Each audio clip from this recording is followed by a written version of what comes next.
Selamat datang di Brick House.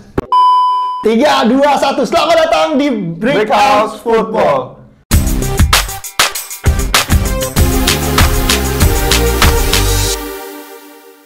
Kenapa makin lama makin nggak kompak kita? Gue nggak semangat.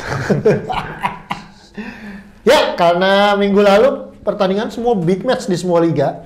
Ada big match di semua liga. Ya. Yang kurang seru di Liga Inggris, semua Liga Serie A.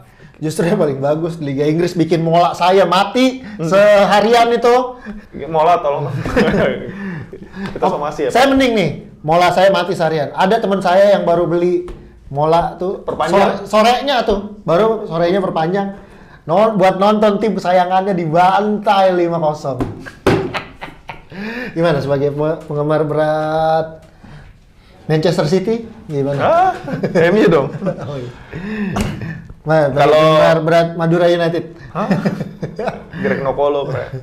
Bagusan Madura United daripada Manchester United kayaknya kemarin. Iya, kalau ngomongin kemarin ya. Gue ngeliat seperti prediksi kayak di minggu lalu kan.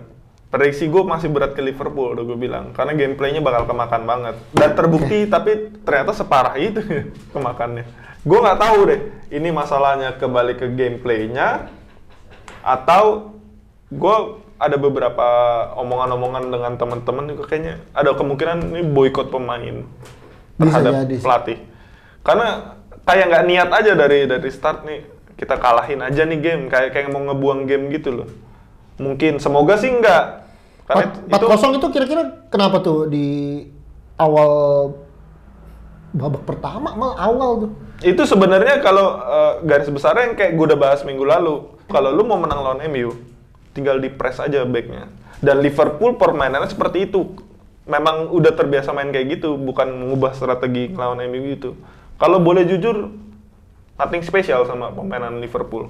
Bagus banget. Bukan, gue pernah lihat Liverpool yang bagus. Lawan Barca itu bagus banget. Tapi nggak semalam. Tapi nggak selevel lawan Barca kemarin Liverpoolnya. Karena gini, dia cukup nge-press, ya bukan nge-press dengan spesial karena emang gameplaynya gitu, bukan mengubah taktik. Tapi emang udah kemakan banget gameplay. MU-nya, lu main begitu ketemu Liverpool, lu dimakan. Hampir semua golnya itu peluang dapat dari salah oper pemain MU startnya. Bukan bangun skema, tapi memang dia maksimalinnya luar biasa. Salah positioningnya harus gua akuin luar biasa. Shooting salah, bagus aja, bukan yang wow. Ada yang main bagus malam, Naby Keita oke. Game lumayan lah, bukan bagus ya, tapi lumayan lah. Bagus dibanding game-game sebelumnya, iya. Bagus banget. Biasanya kan jadi Lord dia. Jota, yang orang bilang mainnya rada geradakan ya, maksudnya nggak beraturan. Tapi Wan-Bissaka kemakan banget sama gameplay Jota, begitu. Karena Wan-Bissakanya kebingungan sendiri dengan. Iya, Wan-Bissaka doyan jatuh sih. Nekel mulu. Iya, jatuhin badan ketemu yang kayak Jota yang nggak beraturan gitu, mainnya kemakan banget. Jadi kalau ngomongin skill individu, MU bisa lihatlah lo materi pemain. Tapi kalau ngomongin taktik, habis MU kelar. Habis, kemakan semua taktiknya. Jadi menurut lo kemarin salahnya Ole? 100%. Bukan salah pemain. Pemainnya ada lah, tapi kan nggak mungkin dong lu dengan main bola dengan strategi kayak gini. Kalian maksimalin skill individu masing-masing deh di lapangan. Oh, jadi menurut lo Ole itu selama ini taktik seperti itu. Selama ini mainnya karena skill aja ya? Karena ada beberapa pandit bola yang bilang juga. Yeah. Salah satunya CJ.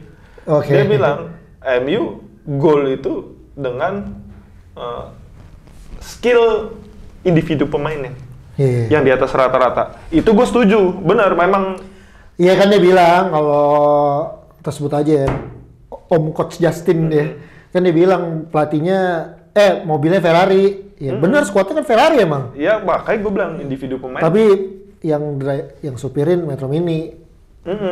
Ugal juga. Ugal-ugalan. Kalau nggak ya Ferrari, kalau lu nggak ngerti nyetirnya juga hancur juga mesinnya. Iya. Ya gitulah ibaratnya. Benar.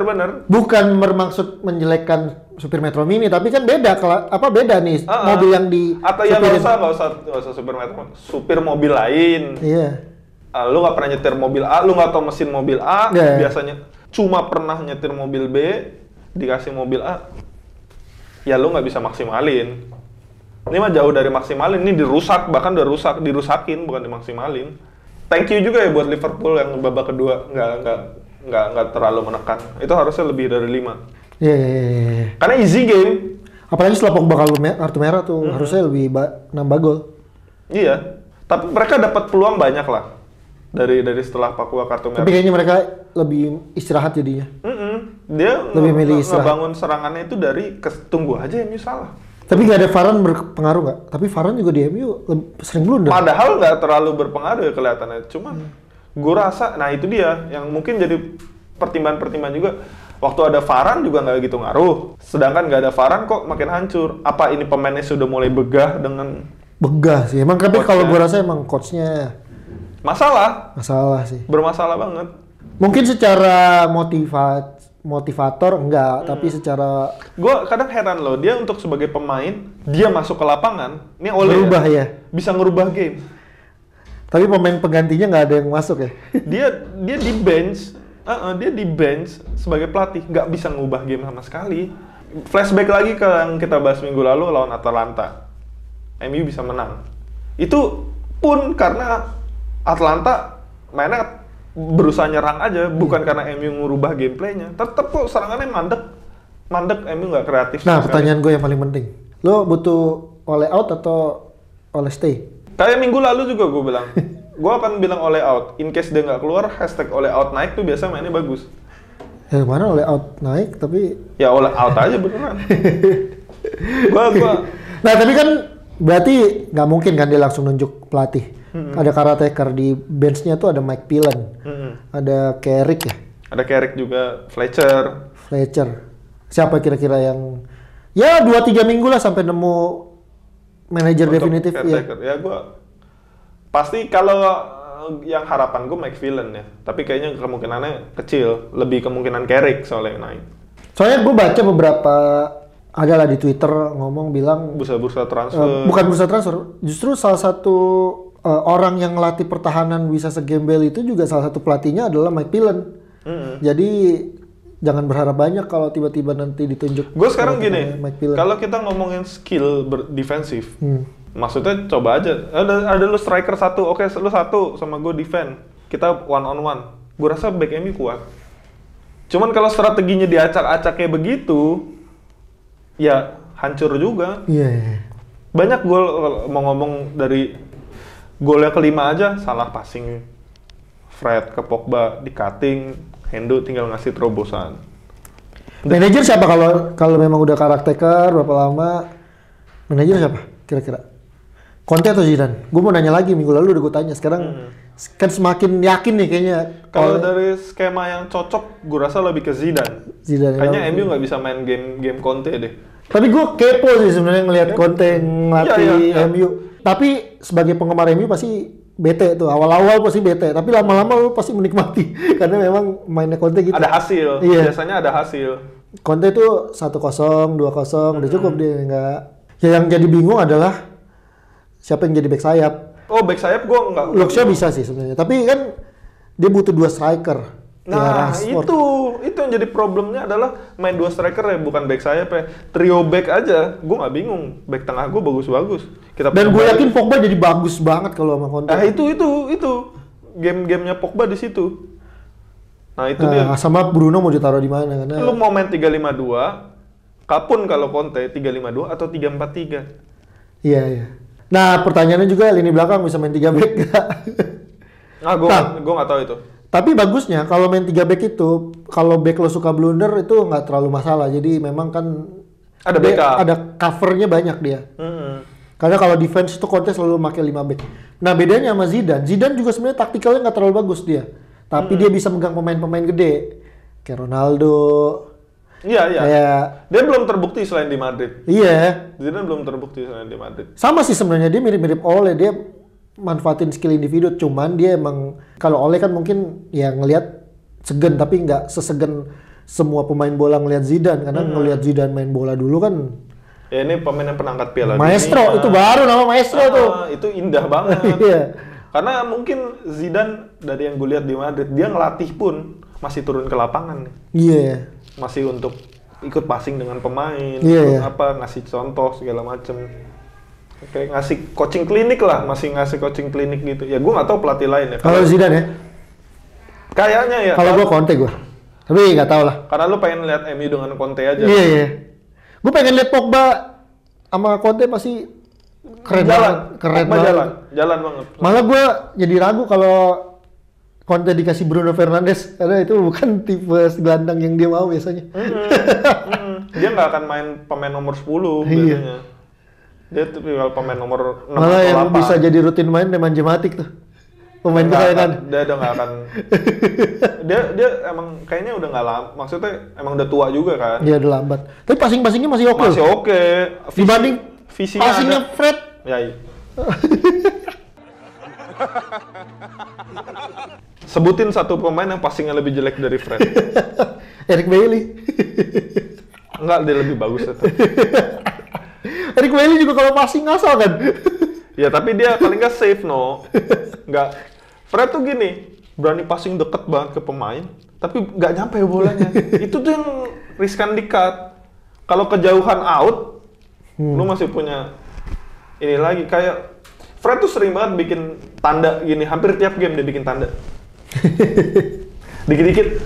Ya udah. Ya itu dari penggemar MU. Kita nih salah. El Clasico yang nggak seru, Ansu Fati lawan Vinicius. Boring. Boring 2-1 untuk Madrid. Ya udah kita duga juga sebenarnya Madrid lebih unggul secara kualitas. Nah, ada lagi di Italia, bahas dikit aja nih. Derby di Italia, seri ya, namanya panitia liga ya. Mau kita bilang apa? Penaltinya kalau secara kontak waktu VAR iya, tapi kayak kejadian kayak gitu ada sentuhan ke kakinya Alessandro.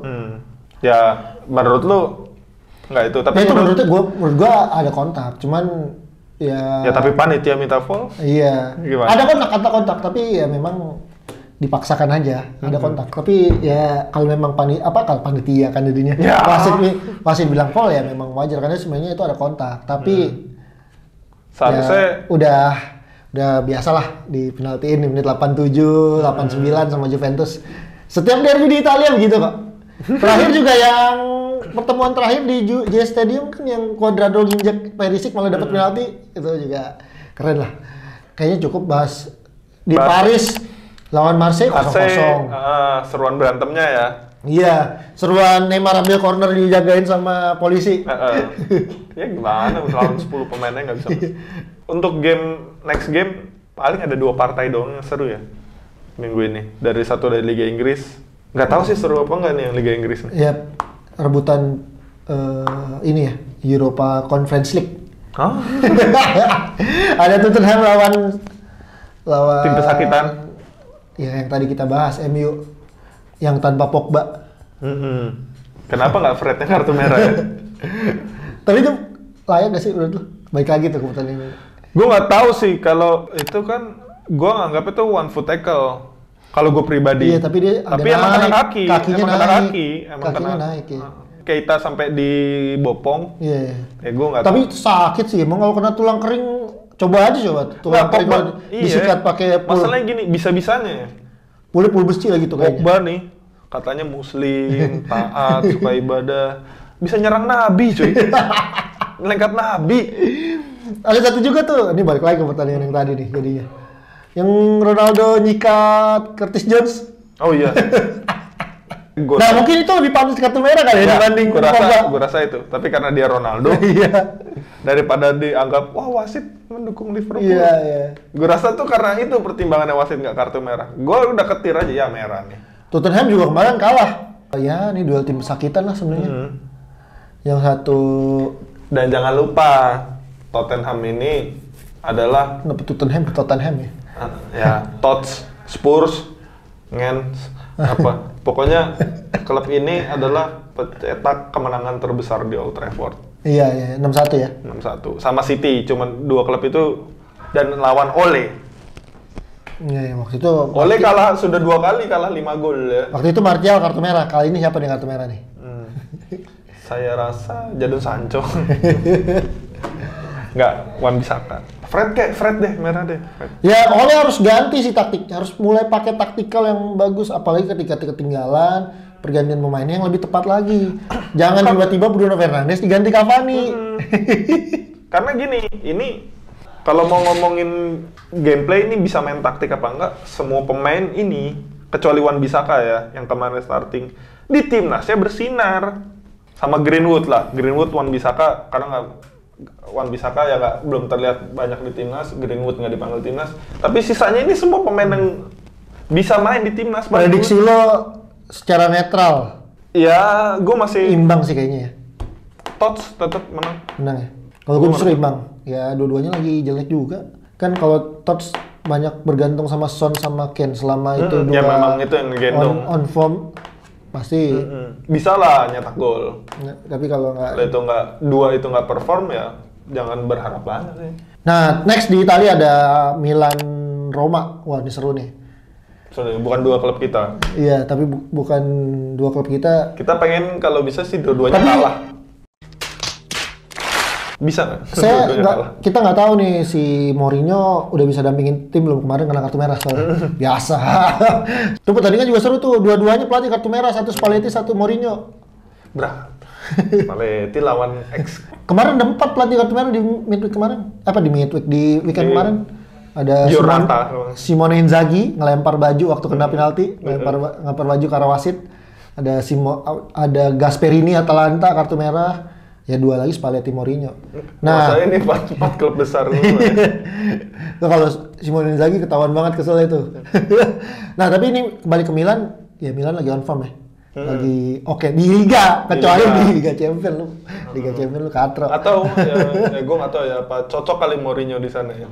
Justru kalau Roma masih naik turun. Kemarin kalah sama Bodo Glimt di Europa Conference League 6-1. Aneh banget. Iya. Kebantai. Sama timnya Hauge dulu tuh. Bodo Glimt timnya Norwegia. Nah, abis itu lawan Napoli malah seri. Nggak tahu nih kira-kira nextnya dia. Ini bakal ya sebenarnya sih bakal. Harapan gua sih seri ya, karena itu menguntungkan buat Inter. Ataupun kalau harapan sih gua yang rada mustahil dua-duanya kalah. Nah itu juga. Biar Juve juga naik kan? Iya lah. Atau yang lebih ekstrim lagi Roma menang. Itu juga sangat menguntungkan Inter. Ya gimana yang terbaik lah. Gimana yang terbaik buat Inter Milan? Ini harapannya tuh gini, beberapa game klub besar belakangan ini tuh malah boring game. Iya. Bukan yang gini ya, harapannya sebenarnya kita bakal dapat pertunjukan yang menarik. Udah ngelihat kayak OM PSG aja 0-0. Barca Madrid pun sebenarnya nggak terlalu atraktif. Ya, Vinicius lawan Ansu Fati siapa yang menonton? Kurang seru. Ya gue harapan nih Roma Milan semoga kembali jadi game yang menyenangkan lah untuk ditonton. Kayak dulu lepas hasilnya lah ya. Batistuta lawan Rivaldo ya, itu kan keren tuh. Yoi. Ya udah, itu aja. Ya. Gua Logo Evos pamit. Gua Raisa pamit. Bye. Bye.